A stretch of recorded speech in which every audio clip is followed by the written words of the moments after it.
your goal should be, if you think about the freedom formula, your goal should be to remove yourself, because no single part of your business should be reliant on you. Because if any part of your business is reliant on you to execute or to fulfill, then you do not have a business. You have a job.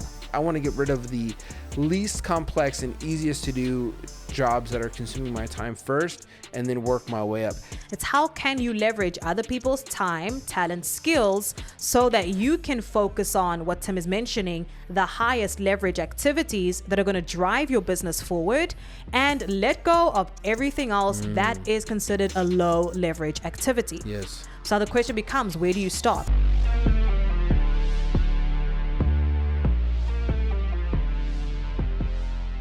Welcome to the Takeover with Tim and Cindy, where we show you how to dominate every area of life and business. Let's get winning.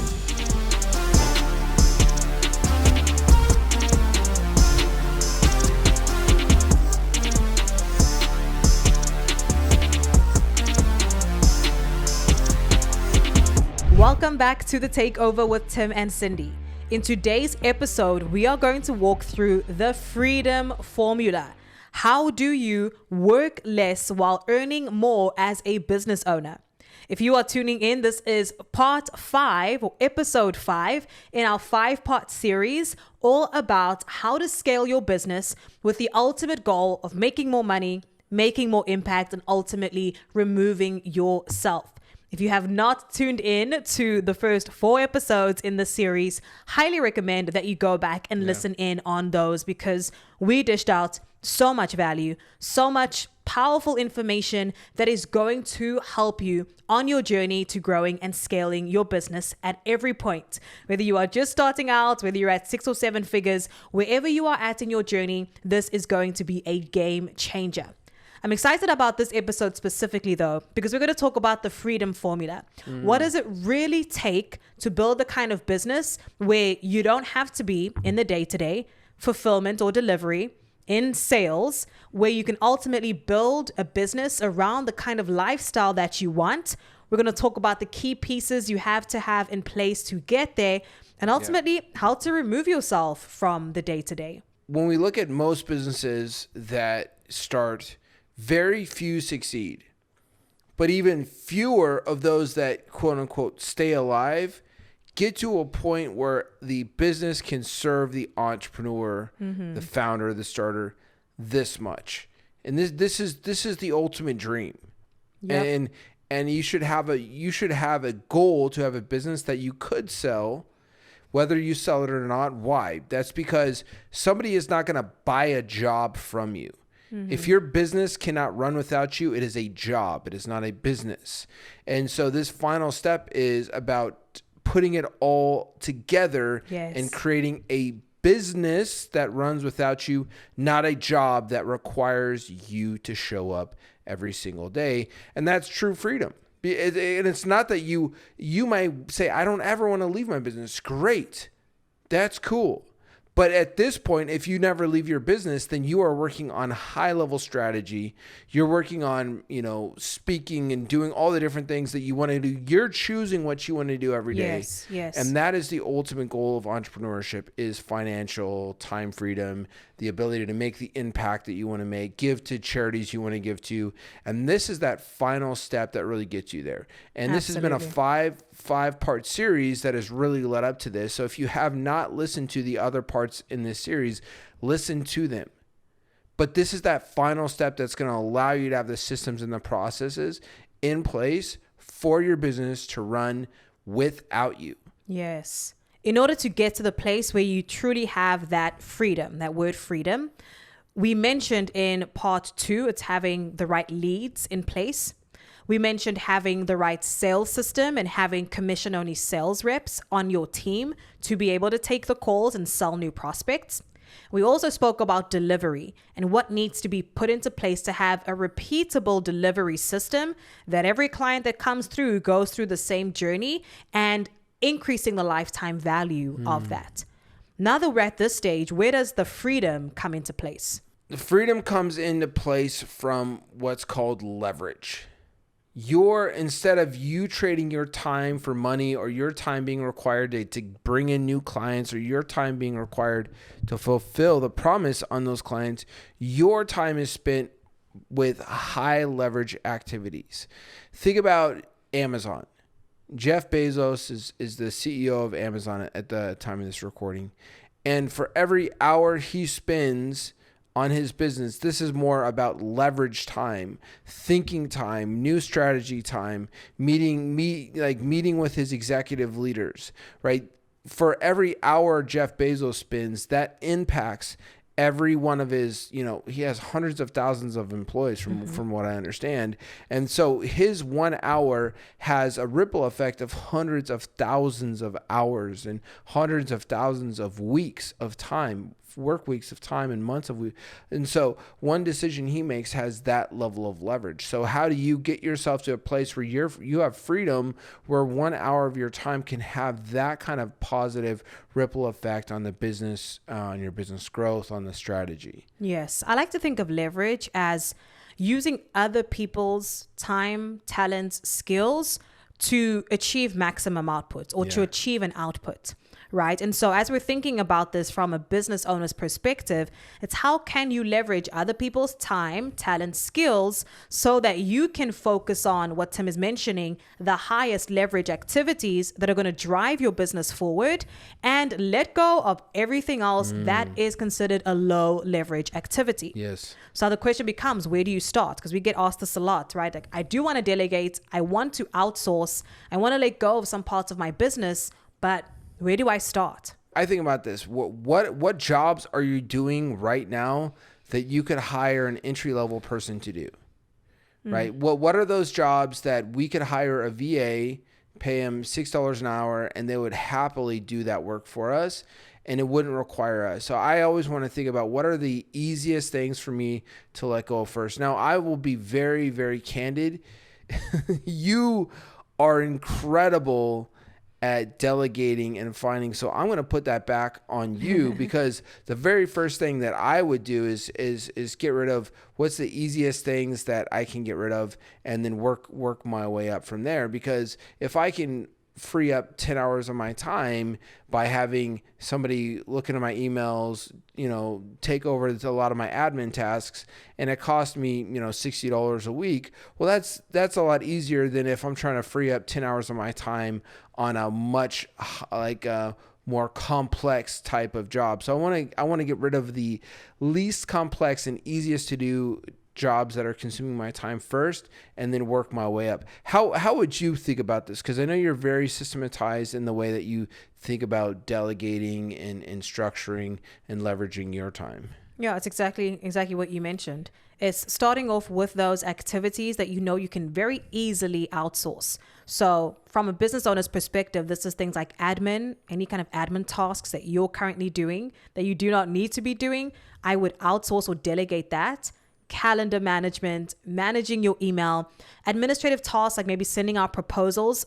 It's interesting when you start to log your tasks and you start to log where your time is going, you'll start to see that there's areas that you just shouldn't be doing, that you just do because you've always done it, but that can be really easily outsourced. So if you don't currently have like an executive assistant or a VA to manage some of your admin tasks, that would be the very first thing that I do, because you'll start to see even just outsourcing things like admin, calendar, email, it's going to free up so much mental capacity and bandwidth, as well as more structure for your day and for your time that allows you to focus on some more higher leverage activities. So this is going to look different for every entrepreneur or leader, but start to think about, what are some low leverage tasks or activities that I do on a daily or weekly basis that I can easily move off to an admin, an entry-level person, or somebody that can take over these tasks so that I can focus on my highest leverage activities.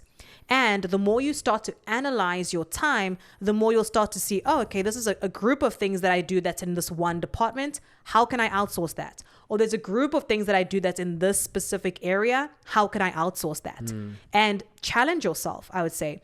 Because I think sometimes we think that we should be doing things because we're the business owner, but we don't necessarily have to be doing them. So really challenge yourself and be ruthless as you are going through your list of activities and tasks that you do on a day-to-day that you can very easily outsource or delegate out.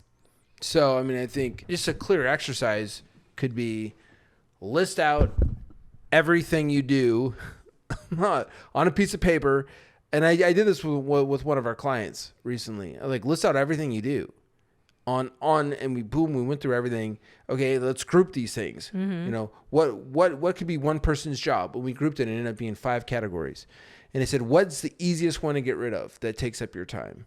And of course, it's the admin stuff. That's usually where people start. And so we build the admin. But I also want to say, so that's a very easy exercise. Once you've done that exercise, you also have to realize that you are probably going to have to spend more time during the transition. Absolutely. So if it was a 10-hour job, let's just say, you're going to have to expect that you're going to have to spend more than 10 hours to create the SOPs or the steps, step 1, step 2, step 3 for each section, so that you're not just outsourcing it, you're getting it done well. And then you're going to have to train that person. So there is going to be a time where you actually are spending more time on these mundane tasks. So there's going to be something there that I think a lot of people, they don't start delegating. They start abdicating. They either say, hey, just do this. And then the quality goes down. They don't do a good job and they get mad and they're frustrated and they're back to square one. Or they say, oh, it's a lot of work to train somebody. Let me just keep doing it because it only takes me 10 hours. It's easier for me to do it. It only takes me 10 hours, but it's going to take me 20 hours a week or it's going to take me an extra 4 hours a week for the next 3 weeks to train this person. Let me just keep doing it the way I'm doing it. So just be willing to do, we have a theme in our company, in our lives, is slow down to speed up. There's a lot of things that if you just slow down and you're willing to compromise right now, that extra time that it takes to train somebody, on the other side of this, you're actually going to be able to have now 10 hours free a week, which is 40 hours free a month, which ends up being, what is that, like almost 500 extra hours freed up for the year. Wow. What would you do with an extra 500 hours? Would you trade an extra 15 hours that it takes for you to train this person? Would you trade that 15 hours for 500 hours a year? Wow. And I hope the answer is yes. That's leverage.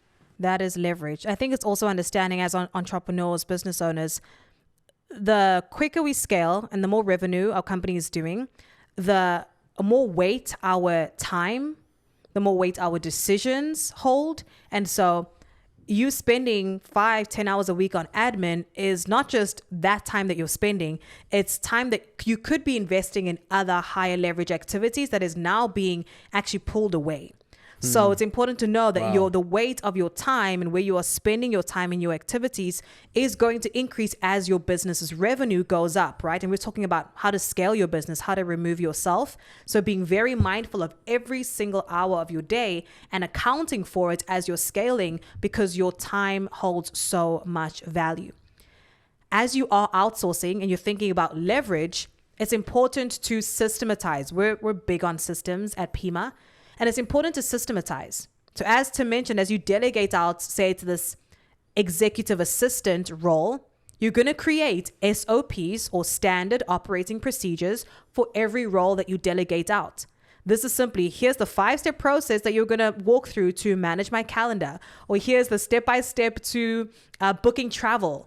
And just make sure that it's all documented and written out, because if you do have to replace this person down the line, you're not starting the whole process from scratch. You have documentation that you can give a new person that's like, hey, here's how to manage my admin, and all the documentation, all the process is already written out. Yes. So just make that a rule. Anytime you delegate out, outsource, or create a new role in your company, make sure that you have documentation. Write out SOPs. So important, and make sure that they're constantly updated. Yeah. And I think a lot of times when you do that process, you're actually going to learn new efficiencies or inefficiencies that are in the process and the way you do things. So just even that process of writing it out alone has a lot of value. But when you write out the step-by-step process, it feels good to be like, oh, okay, here's how I do it. It's not some magical thing that no one else can do but me. Yes. It's actually pretty succinct. It's the same way of like, well, no one else knows how to respond to my clients like I do. Well, how do you respond if they say this? Well, it depends. What does it depend on? These 2 things. Okay, cool. So now we know if they respond this way, there's 2 ways to respond, right? For each thing. So it's like every single thing that you think only you could do that's special to you, if we were to really ask the right questions, well, what do you do when this happens? Well, I do this or this. What determines whether you do A or B? Well, once we start to break down all those processes, you're going to find things don't actually require you. And the sooner you can realize that things do not and should not require you to be there, the faster you're going to get this to delegate, and the faster you're going to move yourself out of owning a job.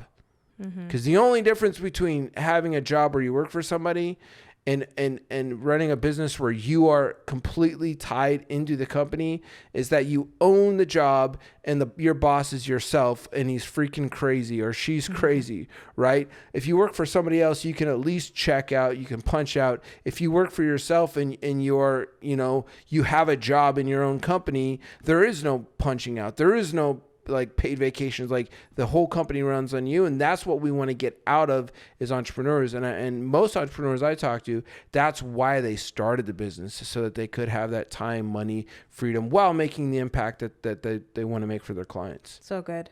Okay. So once we have admin, I mean, there's a lot of different pieces to delegate. So let's just say at this point, our listeners, they've written out a full list of every task they do. They've categorized those into, jobs that any one person could do.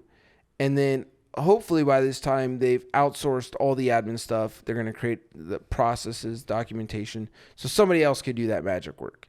And that frees up a lot of time. How would you think about the next area of delegation to really go after? Yeah, I think it has to be an intersection between what you enjoy doing as the business owner and what you're really good at.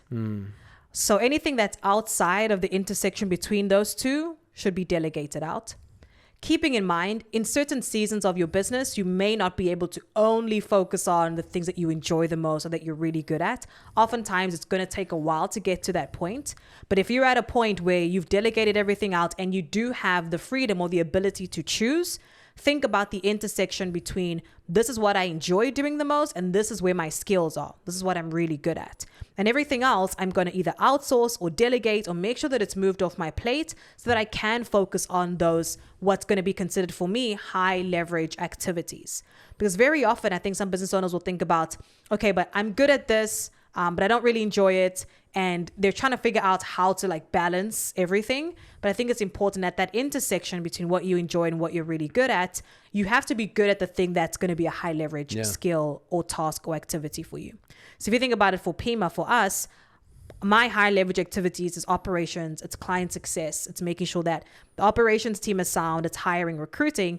High leverage activities for you is around sales and marketing and making sure that we're getting new clients, new revenue in the door. Right. And so it took us a while to get to this point, right, where we can focus on the things that we enjoy doing the most and that we're really good at.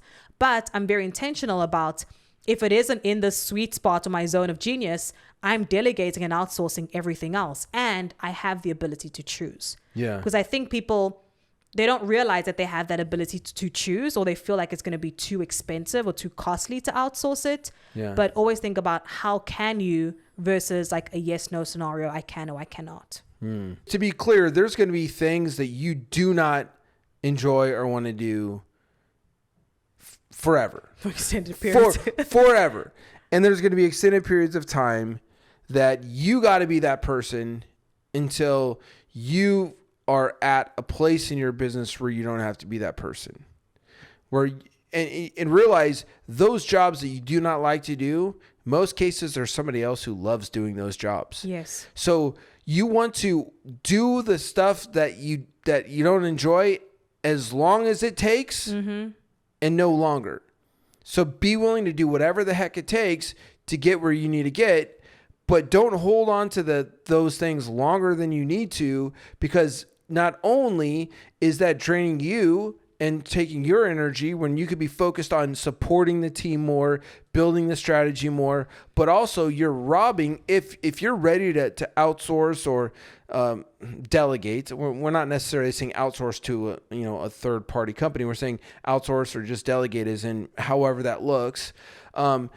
You are robbing somebody of the opportunity that would love that role and that could thrive in that role. So do whatever is necessary for as long as it's necessary to get to that next phase in your business. And then the moment that it's like makes more sense for you to put somebody in that position, say sales is not your favorite thing, but you don't have a sales team yet and you don't have a proven sales process yet, and no one else is going to come to the rescue and save the day for you, welcome to business.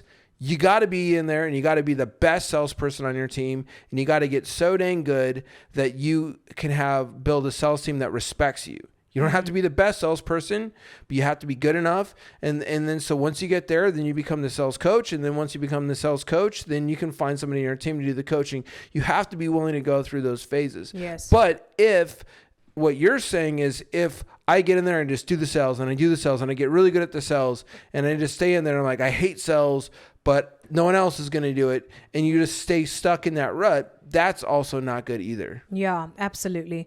You have to be willing to do it for as long as you have to do it. But no, your goal should be, if you think about the freedom formula, your goal should be to remove yourself, because no single part of your business should be reliant on you. Ooh. Because if any part of your business is reliant on you to execute or to fulfill, then you do not have a business. You have a job, right? And ultimately, if you're working towards that freedom that we're talking about here, you cannot have any one area of your business reliant on you. So yes, there may be seasons where you do have to put in the work in this one area that you dislike, but know what the goal is. The goal should be, I want to work on the intersection between what I'm really good at and what I enjoy doing, but have no one part of the business reliant on me. Because if for any reason something happens, I want my business to run and grow without me. If I want to go take a vacation, I want the business to run and grow without me. That's how you create the kind of freedom, true freedom that we're talking about in business. And I think what's really powerful about that is that we did that, right? But we set a deadline to it. And I think what's really powerful is you can set a deadline to it. Set a goal. Mm-hmm. I want to be in the sales role, but by whatever the day, I'm just throwing a random day out there, but by October 17th, I want to be in a position to hire my first 2 salespeople, which means I need to have enough lead flow. I need a person to be closing at whatever percentage. So you now set the goal, you set the target, and you set the numbers that you have to be at to pull that off. And that's what gives energy to tasks that aren't fun to do, but are necessary. Yeah. And so that's how you can get into and grind out and have fun doing that hard task that you don't like doing. You can do it with enthusiasm and energy, because the better I do at this, the more energy and enthusiasm I bring to this, the faster I get to that milestone. Yes. And the faster I can get there, the faster I can get out of doing this and give it to somebody who loves doing this, the kind of thing. Mm-hmm. I mean, I remember just the other day, there was somebody on our team and there's a mundane task that I have to do. I'm not going to say what it is, but I'm like, man, this is not my favorite thing to do at all, but it's very necessary. And this person on our team, she's like, I love doing that. Oh my gosh, it's so fun. It's so energizing. And it just reminded me, like, yeah, do what's necessary for now to get that, and then pass that off once I know this person's ready and equipped to handle that job at the level of excellence that our company demands. Yeah, so good. So understanding delegation is very, very important part of the system. However, a very common mistake that we also see is over hiring, having too many people doing too many things, and then all of a sudden there's no money to pay anybody, including yourself.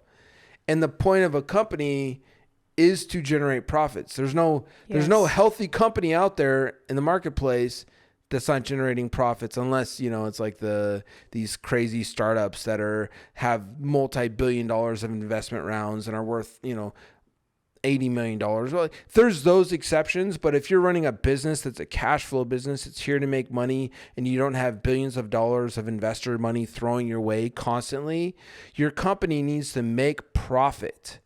So how do you see balancing, delegating, getting people to help out with tasks, maybe even outsourcing for some of the more variable type projects, balancing that with actually making sure you have healthy margins for, and every industry has different margins.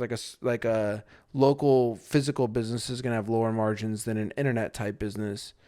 So you got to know that for your industry, but how would you see that balance? When thinking about profitability, you have to start thinking about profits from day one. Meaning it's not someday when your business is making millions that you're then going to think about profits. Profit starts today. So if you're not yet thinking about the profitability of your company, it's so important that you are prioritizing that.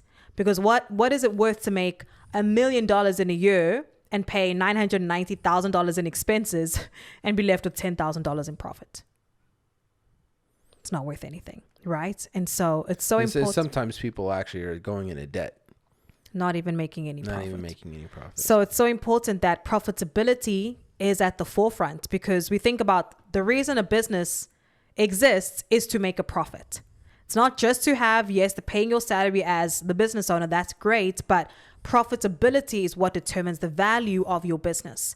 If you're thinking about the freedom formula, your business has to be profitable. You have to be making a profit month over month. When thinking about profitability with regards to hiring and scaling, you want to keep that in mind and you want to plan for it, right? So if you know your goal for profits is to make, say, 40% in profits, if I'm going to delegate and I'm going to hire somebody to take over a part of my business, I want to factor that in.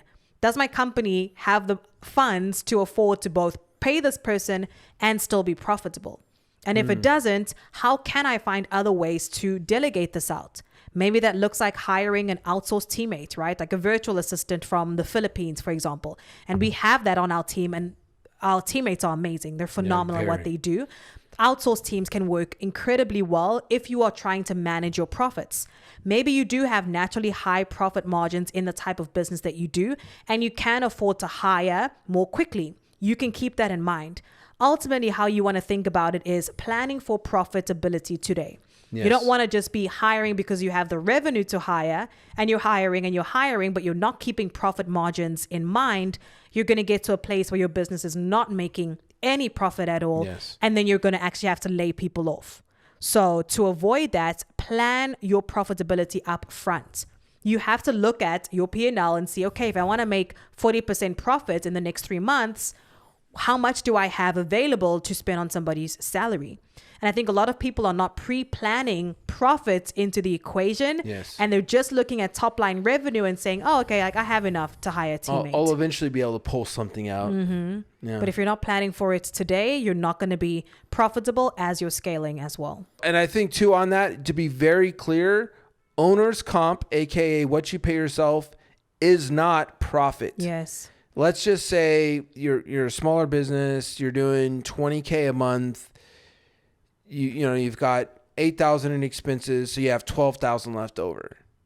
If you're paying yourself $12,000 every month, that is not profit. Correct. That is owner's compensation, meaning that's what you're paying the CEO. And if you're the only employee of the company, that means you're paying the only employee of your company maybe a nice salary, but your company's not profitable. So you got to really understand these things are different, is that when we talk about profitability, we're not talking about the salary that Cindy and I take. Mm-hmm. We're talking about a profitability beyond that salary. Yes. And I'm not going to get into any tax benefits and all of that stuff. What I'm going to get into is think about your salary should be about what your replacement salary would be.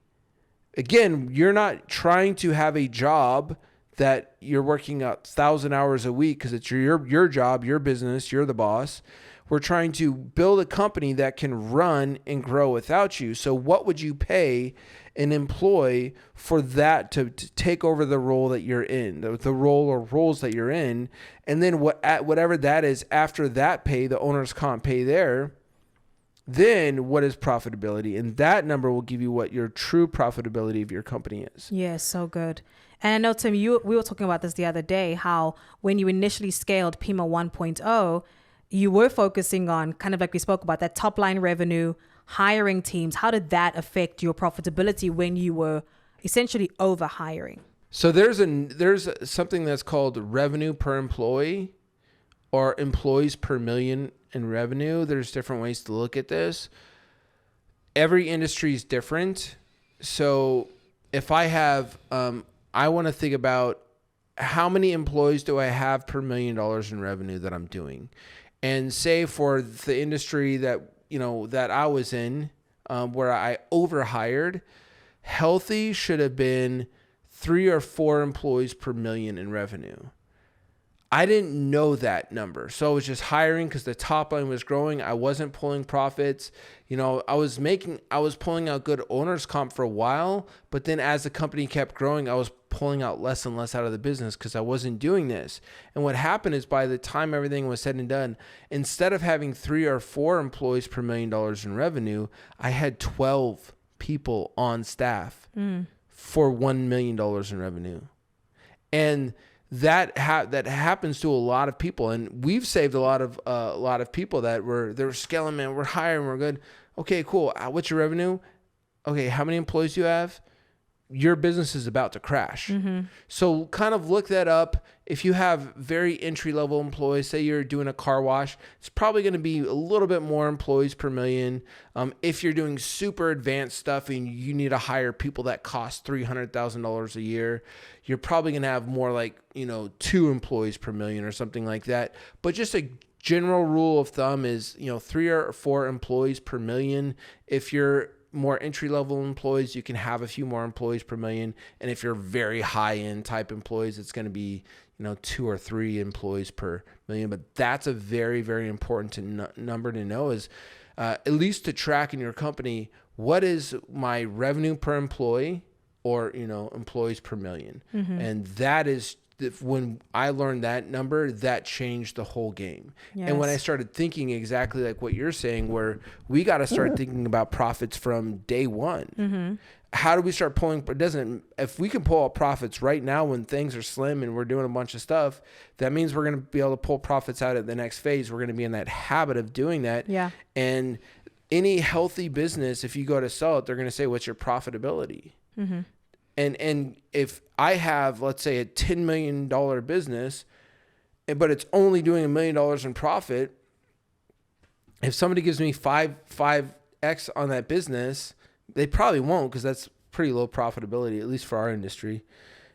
I might only get $3 or $4 million for that business. But if I have a business that's doing $10 million with a 40% profit, not only is that making me $4 million a year, if I can get let's just say a 5 or a 6x on the profit, let's just say 5 go down low, right? If I can get a 5x on that $4 million, that means I can sell my company for $20 million. And so not only are you going to be able to pull more money out of it while you're running the business, when you go to sell the business, people are going to give you way more money for it. And so if you don't build that habit now, it's going to be incredibly hard to build that when you have this massive infrastructure built to support no profits. Yeah. And I think a lot of people that we see, they're bloated. Their companies are bloated with way too many employees for the revenue that they're doing. So we hope that, ladies and gents, this is opening up your eyes to a new way of doing things, but a way that's going to allow you to scale, that's going to allow you that freedom that we're talking about, and the ability to remove yourself from the business down the line. I know we shared a lot of key tips in this episode, from what it looks like to focus on your highest leverage activities as the business owner, to delegating out, to hiring help for certain parts of your business that you should not be doing, to ultimately thinking about profitability and what it looks like to truly build that freedom and the type of company that you can remove yourself. This was part 5 in 5-episode series all about scaling your business and removing yourself so you can make the impact and the income that we know is possible for you.